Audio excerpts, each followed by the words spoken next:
We're with lead men's and women's cross country coach Caleb Morgan. Best hair in the athletic department. Caleb, looking very good today. Thank you, I appreciate it. All right, as we get into GSC play, though, you guys are the defending champs on both sides. So how do you keep the team hungry? How do you keep them fighting? And how do you keep them going back and keep winning those banners? Yeah, for this year in particular, I think it's just the most competitive the GSC's been the last couple of years. On the men's side, it's the first time two ranked teams have been going for a GSC championship in 12 years, which is, you know, kind of crazy to think about. So it's definitely getting a lot more competitive the league is every year. I'd say the highlights of the season have been our McAlpine race. We broke our team average. I think it was 24:33, 24:36 average, somewhere around there, team average. And all the guys looked really good. We have a lot of room to improve.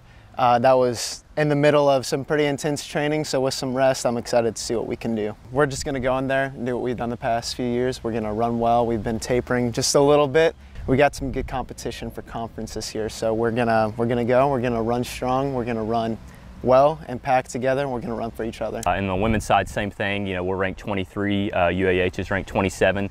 First time two ranked teams on the women's side as well. So I think the competition keeps getting better and better every year, so it makes it easier to stay hungry because we know the next one's going to be a little bit tougher than the last one. And that's kind of our mindset. We know that this one will be a little bit sweeter just because the competition is so much more stout than it usually is.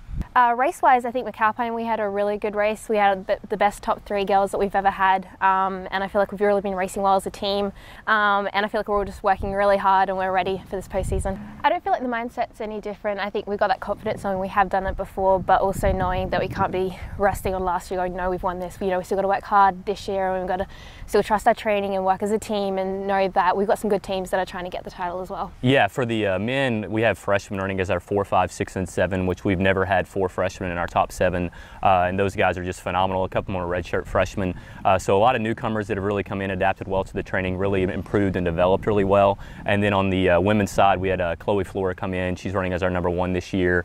Really junior, senior heavy with our top 5. You know, a couple of freshmen to come in as our 6 and 7. But yeah, overall, you know, a good mixture of newcomers and returners. So.